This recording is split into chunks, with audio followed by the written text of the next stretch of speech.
My fiancé declared, "I'm not signing a prenup." "You should trust me." I replied, "I do trust you." Then I transferred all my assets to my mother's name. The lawyer's letter. Explaining it to her left her speechless. All right, fellas, strap in for this absolute shit show. I, 31 male, and what I'm about to tell you will probably make you want to get a vasectomy and move to a cabin in Montana. But it's a story worth telling because maybe it'll save one of you from the nightmare I just crawled out of. First, some background. I'm a mechanical engineer who got into cryptocurrency early, like 2013 early. Started mining Bitcoin in my college dorm and kept buying when everyone thought I was insane. By 26, I'd accumulated enough to cash out $980,000 when Bitcoin hit its peak. Not fuck you money, but enough to buy a nice house in the suburbs, max out my 401k, and still have about $600,000 sitting in boring index funds. I kept my mouth shut about the crypto windfall, kept driving my 2018 Toyota Camry, kept working at the same engineering firm making $78,000 a year, kept living like a normal guy. The only difference was I owned my 3-bedroom house outright and never worried about money. That's when I met Madison. I was 28, she was 26, and we met at this brewery that had trivia night. She was there with some girlfriends. I was there with my buddy Jake from work. She was gorgeous, blonde, about 5 feet 6 inches, had this infectious laugh that made everyone around her smile. But what caught my attention wasn't her looks.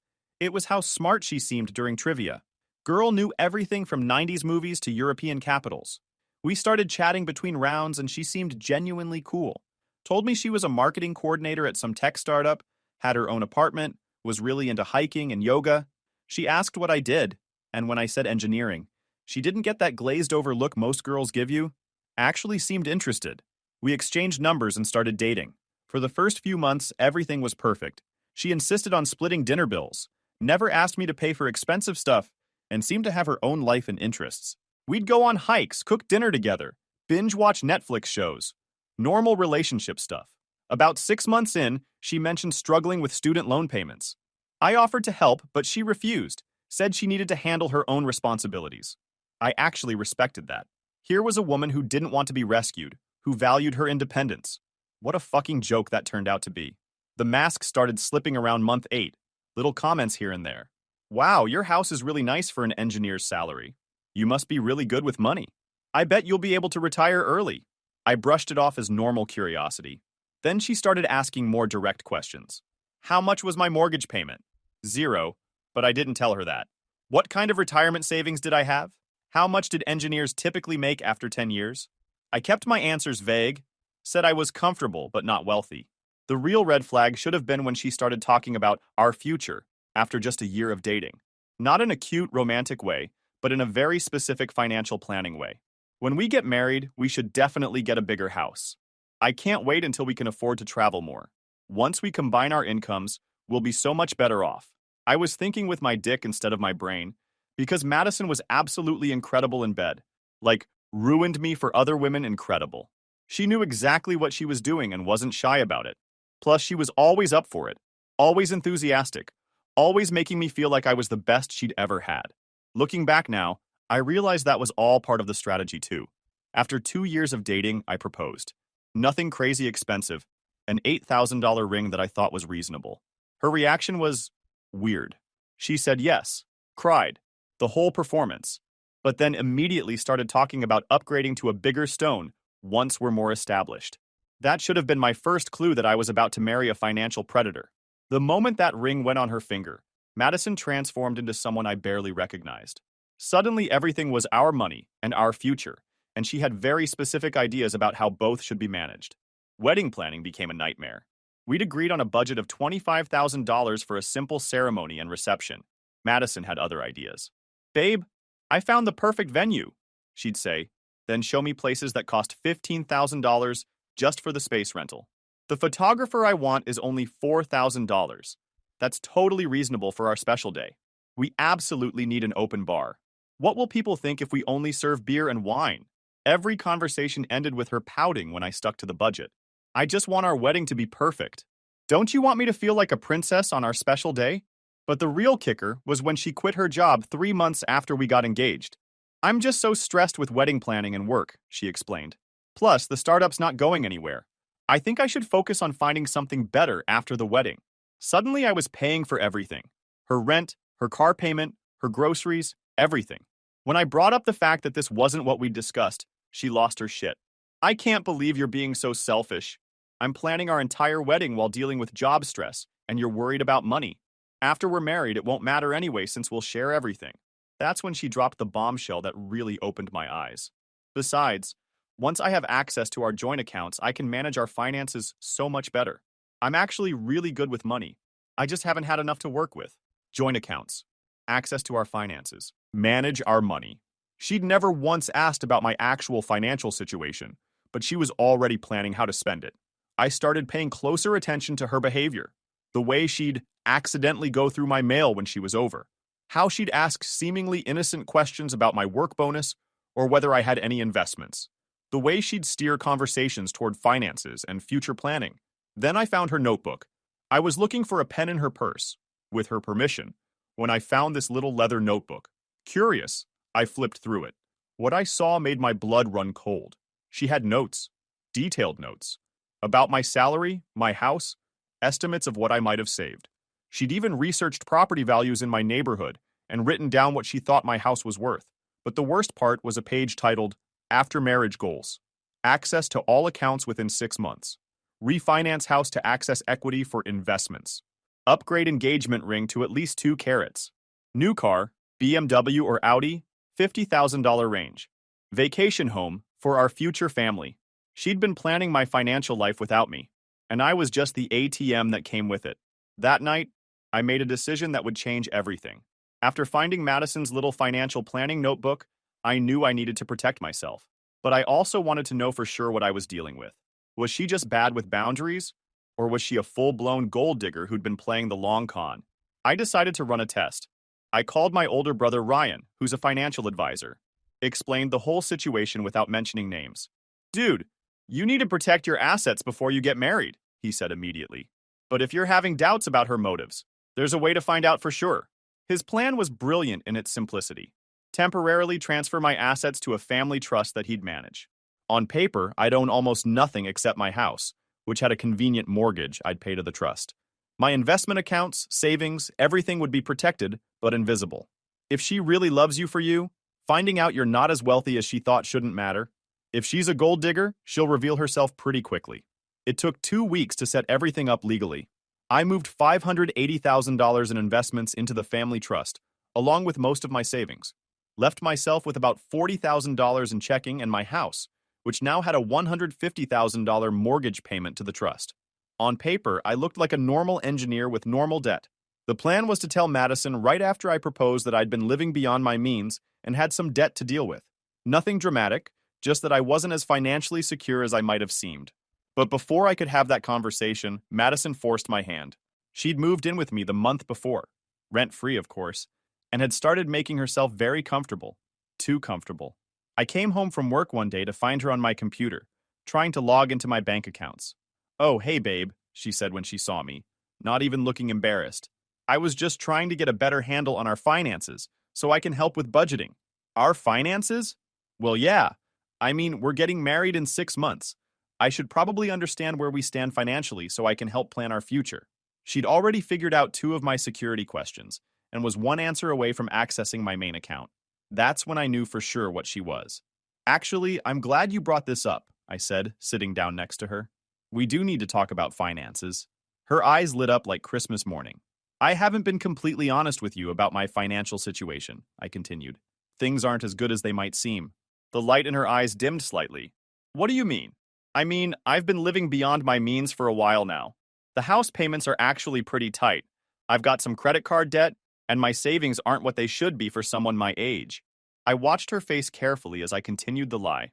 "I probably have about $30,000 in actual savings and about $40,000 in credit card debt. I've been trying to get it under control, but it's been rough." The transformation was immediate and ugly. Her face went from confused to disappointed to angry in about 10 seconds. "What the fuck, Hudson?" I'd never heard her curse before. Ever. "How could you not tell me this? I've been planning our entire future based on... I thought you were financially stable." "I am stable. I make good money, I just need to pay down some debt. It's not that big a deal." "Not a big deal? Hudson, I quit my job. I've been planning a wedding that we apparently can't afford. I've been telling my friends that we're financially secure. Why would you tell your friends about our finances? Because they asked. Because when you propose with an $8,000 ring and own your own house, people assume you have your shit together. She was spiraling now, pacing around the living room like a caged animal. This changes everything. Everything! We need to postpone the wedding until you get your debt under control. I need to find another job. We need to seriously reevaluate our entire relationship. I thought you loved me for me, not my bank account. This isn't about love, Hudson. This is about partnership. This is about building a life together. How can we build anything if you've been lying to me about something this fundamental? She stormed out that night and didn't come back for 3 days. When she finally returned, she had a whole new attitude and a plan that revealed exactly who she really was. When Madison came back 3 days later, she wasn't the same person who'd stormed out. She was cold, calculating, and had clearly spent those 3 days planning her next move. "We need to talk," she said, sitting down at my kitchen table with a folder full of papers. "I've been thinking about our situation, and I think I have a solution." She opened the folder and spread out what looked like financial documents, printed articles, and handwritten notes. "First, you need to be completely honest with me about your debt. I need to see all your statements, all your accounts, everything. If we're going to fix this, I need to know exactly what we're dealing with. Madison, I don't think—" "Second," she continued, ignoring me, "I've researched debt consolidation options. We can take out a home equity loan against your house to pay off your credit cards. The interest rate will be much lower." She slid a printed article across the table about home equity loans. "Third, I think we should postpone the wedding until we get your finances sorted out. Maybe just a small ceremony at the courthouse for now, and we can do a big celebration later when we're in a better position." Translation: she wanted access to my house equity, a quick legal marriage to get rights to my assets, and she wanted to skip the expensive wedding now that she thought I was broke.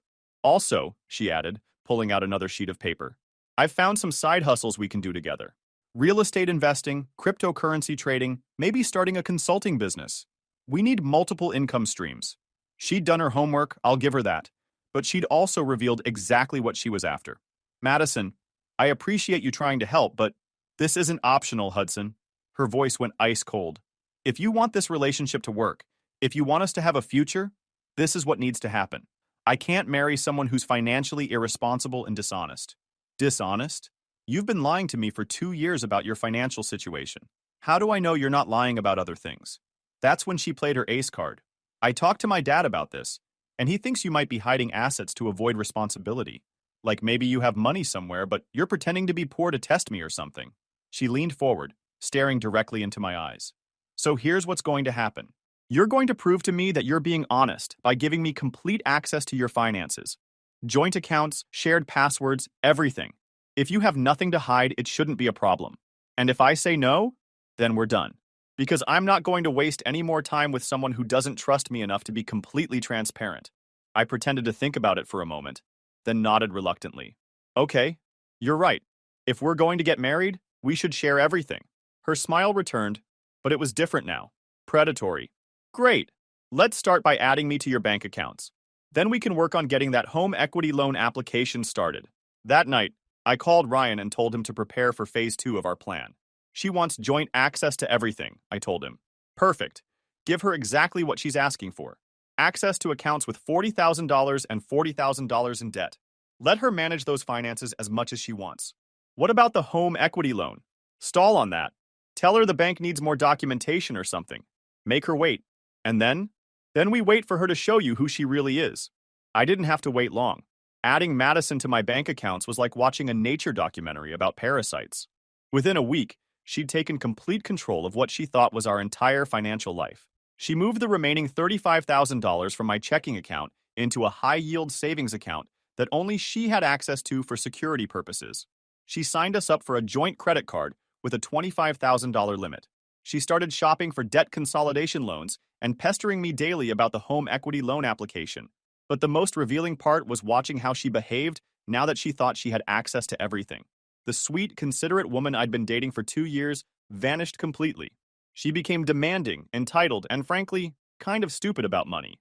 "Babe, I found the perfect car for me," she announced one morning, showing me a listing for a $45,000 BMW X5.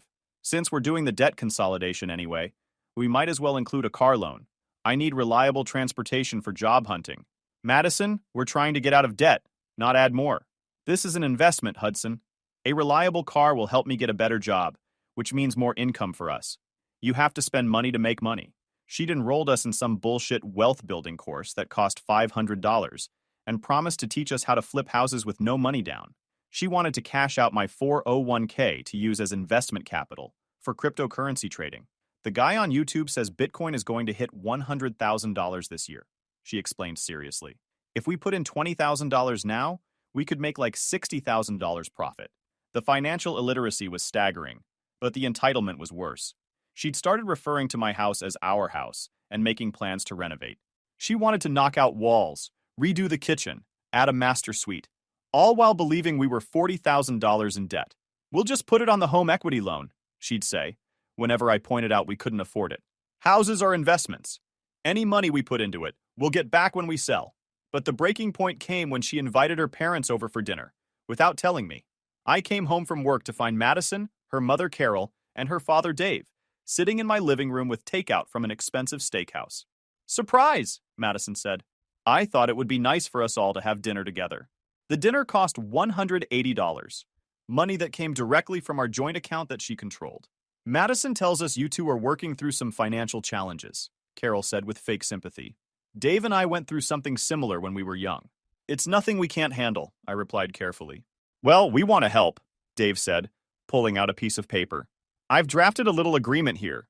Carol and I are willing to loan you $50,000 to get back on your feet, interest-free. Just family helping family. He slid the paper across to me. It wasn't just a loan agreement. It was a contract that would give them a lien on my house as collateral. This way you can pay off your debts and have some breathing room, Carol added. And if anything happens to you, we can make sure Madison is taken care of.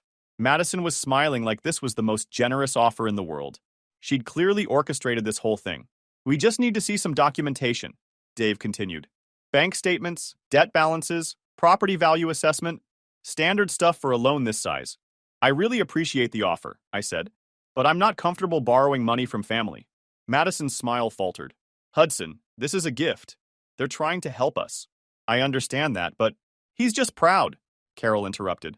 Madison, honey, maybe you could help us understand the full situation? We just want to make sure we're offering the right kind of help. Madison launched into a detailed explanation of what she thought was my financial situation. But then she started embellishing. He's got almost $60,000 in credit card debt across multiple cards. The house payment is stretching us really thin, and he's been so stressed about it that it's affecting his work performance. None of that was true, but she was selling it like she was applying for a mortgage. Plus, I think there might be some other debts he hasn't told me about yet. Men don't like to admit when they're struggling financially. That's when I realized what was happening. This wasn't about helping me. This was about getting her parents invested in my financial situation, so they'd pressure me to accept help that would give them leverage over my assets. After her parents left, Madison was practically giddy. Isn't this perfect? We can pay off everything and start fresh. My parents are so generous. Madison, I'm not signing a loan agreement that puts my house at risk. Are you insane? They're offering us $50,000 interest-free. Do you know how much money this will save us? I said no. Her expression changed instantly. Cold, angry, calculating. You know what, Hudson? I'm starting to think my dad is right. I think you are hiding money somewhere. No one turns down a deal like this unless they're planning something. Planning what? I don't know. Maybe you're trying to hide assets before we get married. Maybe you're planning to divorce me after we're married and keep everything for yourself. Maybe you never really loved me at all. She was spiraling into paranoid accusations, but there was something else in her voice. Desperation. I think we need to postpone the wedding until you prove to me that you're being honest about everything. Fine by me. That wasn't the response she was expecting. Fine? That's it? You're just okay with postponing our wedding? Madison, if you don't trust me enough to marry me without a complete financial audit from your parents, then maybe we shouldn't be getting married at all. She stared at me for a long moment, and I could see her recalculating. Maybe you're right, she said quietly. Maybe we should take a break. Give each other some space to think about what we really want. She moved out the next day, took everything she'd brought to the house, plus a few things that belonged to me. But she left the joint bank account access and credit cards. I had a feeling this wasn't over. Madison moving out should have been the end of it, but she'd tasted blood in the water and wasn't ready to give up. What followed was 2 months of increasingly desperate attempts to either get back together or get access to what she thought was my real money. It started with the standard breakup playbook. Sad texts about missing me. Drunk calls at 2 a.m. saying she'd made a mistake. Showing up at my work with coffee and a smile, acting like nothing had happened. "I've been thinking," she said during one of these ambush visits, "and I think I was being unreasonable. You're right to be careful about family loans. We can figure things out on our own." But she wasn't giving up on the money angle. She was just changing tactics. "Actually, I've been doing some research, and I think you might be entitled to some tax credits or government programs that could help with debt relief. Want me to look into it for you?" She was fishing, trying to get me to give her my social security number and other personal information under the guise of helping. When the sweet approach didn't work, she tried manipulation. "My friend Jessica thinks you might be seeing someone else. Is that why you're acting so distant? I heard from Sarah that you've been going out to bars downtown. Are you already dating other people?" She was trying to make me jealous and defensive, hoping I'd prove my commitment by giving her what she wanted. But the most revealing incident happened when I came home from work to find her car in my driveway. She still had a key to the house and had let herself in. I found her in my home office, going through my filing cabinet. "Madison, what the hell are you doing?" "I left some papers here," she said, not looking embarrassed at all. "Financial stuff from when we were planning the wedding." "In my filing cabinet?" I thought maybe I put them there by mistake. She was looking for bank statements, investment records, anything that would prove I had more money than I'd claimed. When she didn't find anything incriminating, she got frustrated. "Hudson, I know you're hiding something. No one lives like this on an engineer's salary with as much debt as you claim to have." "Lives like what?" "You never worry about money. You never check prices when we go out. You bought an $8,000 engagement ring without blinking. Your house is too nice. Your furniture is too expensive. Something doesn't add up." She was right, of course, but not in the way she thought. "And another thing," she continued, "I've been tracking the joint account, and you're not spending money like someone who's worried about debt. You're still eating out, still buying whatever you want. If you were really struggling, you'd be cutting back on everything." She'd been watching my spending patterns, looking for evidence that I was lying about being broke. "I think you have a secret account somewhere. Or maybe your family has money and you're just not telling me about it." I almost felt bad for her. She was so close to the truth, but completely wrong about everything. That's when she made her biggest mistake. "Look, I know we're taking a break, but I still love you. And if you're testing me by pretending to be poor, you've proved your point. I passed the test. I stayed with you even when I thought you were broke. Now can we please be honest with each other and start planning our real future?" She thought this had all been a test, and she thought she'd passed. "I'm not testing you, Madison." "Then prove it. Show me your real financial situation. If you're really broke like you say, then show me everything and let me help you fix it. And if you're not broke, then stop lying to me and let's start our life together." She was giving me an ultimatum, but she'd fundamentally misunderstood the situation. "I've shown you everything, Madison. What you see is what there is." The look on her face was pure rage. "You're such a fucking liar, Hudson. I don't know what game you're playing, but I'm done with it." She stormed toward the door, then turned back. "And I'm keeping the joint account access until you start being honest with me. Consider it insurance until you prove you're not hiding anything." After she left, I called Ryan. "She thinks I'm testing her," I told him. "She thinks this is all some elaborate game to see if she's a gold digger." "Well, she's not wrong about that," he laughed. "Question is, what are you going to do about it?" "I think it's time for the final phase." "You sure you want to do this?" "Oh, I'm sure. She's about to find out exactly what kind of game she's been playing." "All right then. Let's show her what real money looks like." 2 weeks after Madison's break-in and ultimatum, I decided it was time to end this charade. But I wasn't just going to reveal the truth. I was going to make sure she understood exactly what she'd lost, and exactly who she'd been trying to manipulate. I started by setting up a new bank account at a different institution and transferring $200,000 from the family trust into it. Then I called Madison. "Hey, can you come over tonight? I want to talk." She showed up within an hour, clearly thinking I was ready to cave to her demands. "I've been thinking about what you said," I told her as she sat down in my living room. "About being honest with each other." Her eyes lit up. "Really?" "Yeah, you're right. I haven't been completely truthful about my financial situation." "I knew it," she said, leaning forward eagerly. "So what's the real story?" "The real story is that I'm not in debt at all. I never was." Her face went from excited to confused. "What do you mean?" I pulled out a printed bank statement from my new account and handed it to her. "I mean I have about $600,000 in investments, own my house outright, and make more money than I ever told you." She stared at the bank statement, her mouth literally hanging open. What the fuck, Hudson? I transferred most of my assets to a family trust when I started suspecting you were only interested in my money. Then I created a fake debt scenario to see how you'd react. The color drained from her face as she started to understand what had happened. You've been testing me this whole time? That's right. And you failed spectacularly. I pulled out my laptop and opened a folder with screenshots of everything. Want to see how badly you failed? Here's you trying to access my bank accounts without permission. Here's you planning to take out loans against my house. Here's you going through my personal files. Here's you bringing your parents over to pressure me into giving them leverage over my assets. Her hands were shaking as she looked at the evidence. But I stayed with you when I thought you were broke. No, Madison, you didn't. The moment you thought I was broke, you tried to take control of my finances, postpone our wedding, and get your parents involved as financial backers. You didn't stay with me. You tried to manage me. That's not... I was trying to help. You were trying to help yourself. You quit your job the moment we got engaged because you thought you'd found your meal ticket. You made financial plans for money that wasn't yours. You tried to manipulate me into giving you access to what you thought were my assets. I showed her more screenshots. Here's your notebook where you calculated what you thought my net worth was. Here's where you researched how to access home equity. Here's where you planned to upgrade your engagement ring once you had access to our money. She was crying now, but not sad tears. Angry, frustrated tears. This isn't fair. You lied to me. I protected myself from you. And thank God I did, because you showed me exactly who you really are. That's when I delivered the knockout blow. Oh, and Madison, remember that $35,000 you moved into your high-yield savings account for security purposes? The account that only you have access to? Her face went white. You're probably wondering why I let you steal my money for 2 months without saying anything. It's because I wanted to see how far you'd go, and also because I wanted you to commit an actual crime. I showed her another document. This is a police report I filed this morning for financial theft. Turns out when you move someone else's money into an account they can't access, that's called embezzlement.